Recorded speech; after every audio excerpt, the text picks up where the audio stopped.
السلام عليكم، ازيكم حبايبي؟ عاملين ايه؟ يا رب تكونوا بألف خير. النهارده هنعمل مع بعض بسكوت العيد. مقادير سهلة وبسيطة، نتبع الخطوات مظبوطة بتطلع الطريقة معانا ناجحة. تمام. اهم حاجة اختيار الزبدة تكون حلوة عشان تدينا طعم حلو. تمام كده.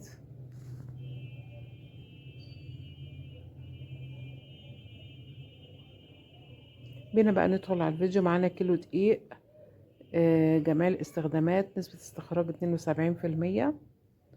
هنمسك بقى كيلو دقيق ننخله، او 8 كوبايات من مج الشاي. تمام. هنوزن بقى 600 جرام زبدة بدرجة حرارة المطبخ، او 3 كوبايات برضو بمج الشاي. مج الشاي بيديني 200 جرام، 200 ملي، اسفة. لو عندك ميزان بيبقى احسن. معانا 350 جرام سكر بودرة، و90 جرام لبن برضو بنص كوباية مج الشاي، ومعانا كيسين فانيليا و4 بيضات بدرجة حرارة المطبخ. هكتب لكم المقادير في صندوق الوصف. هننزل بقى ب600 جرام كده من الزبدة، وابتدي افككم. قلنا او 3 كوبايات من مج الشاي. تمام كده.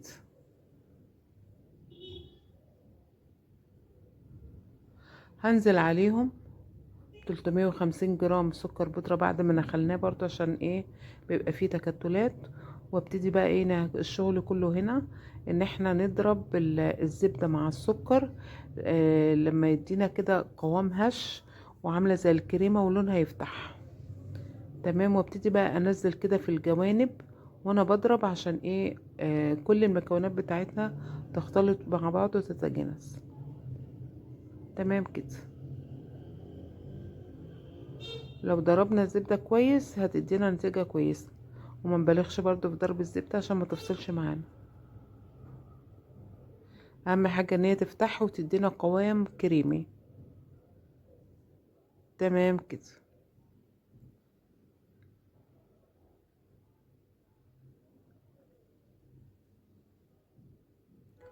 في الاثناء دي انا بولع الفرن بتاعي، عشان لما اخلص البسكويت اشتغل فيه على طول، مركنوش. ما ينفعش اركن العجينة بتاعته. اهم حاجة اشكله واحطه في الصاجات، لانه بيتحط في فرن ساخن مسبقا، وبياخدش كتير في الفرن. هجيب كيسين الفانيليا احطهم كده على البيض، وانزل ببيضة بيضة بقى كده، وابتدي ايه؟ اضرب. تختفي البيضة احط غيرها، وهكذا. تمام كده. عايزة اقول لكم نتيجته حلوة قوي، احسن من الجاهز. يعني تحسي كده ان انت بتاكلي حاجة بيتي يعني. وريحة الحاجات دي في البيت خير يعني. قومي بقى اعملي يلا البسكويت لولادك وفرحيهم كده. خلاص كده خلصنا البيض. نخلطه بقى كويس كده بالزبدة. ابتدي بقى انزل بنص كوباية الحليب او ال90 جرام ناقص معلقة، وابتدي اضرب.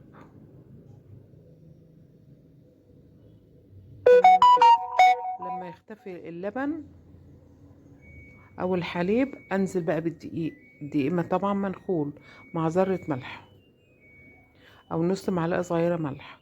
وابتدي بقى ايه؟ اخلط المكونات دي معجنش،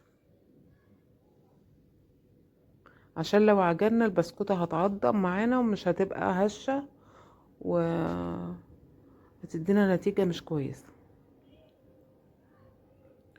تمام كده.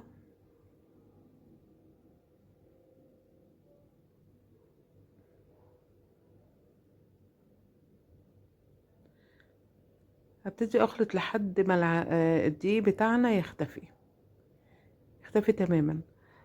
هنبص لايدينا نلاقيها كده ملزقه. اختبر العجينه ازاي؟ اغسل ايدي واحط المس العجينه كده، ابص الاقيها ما لزقتش في ايدي، يبقى كده ايه؟ الطريقه ناجحه. تمام. وده ايه؟ القمع اللي انا ايه هستخدمه.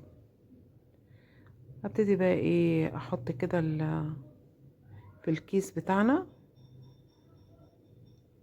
الكيس ده هتلاقيه عند مستلزمات الحلواني، متوفر عند الكل.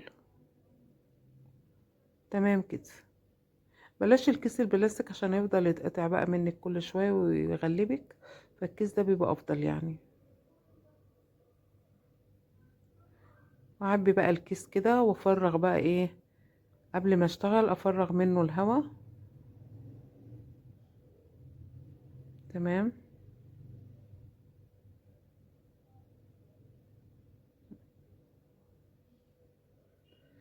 واجيب الصاج بتاعي ما يكونش بقى مدهون، ونشتغل بقى بالطريقة دي. ولو في حاجة بقى طالعة كده من البسكوتة نسويها كده عشان يطلع ايه، شكلها حلو.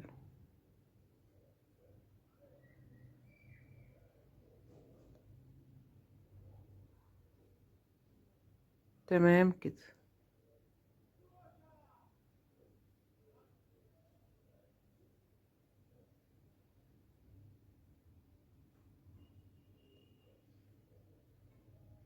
ده البسكوت طريقته بتاعت الكيس، مش طريقة المكنة. يعني البسكوت ده ما ينفعش في المكنة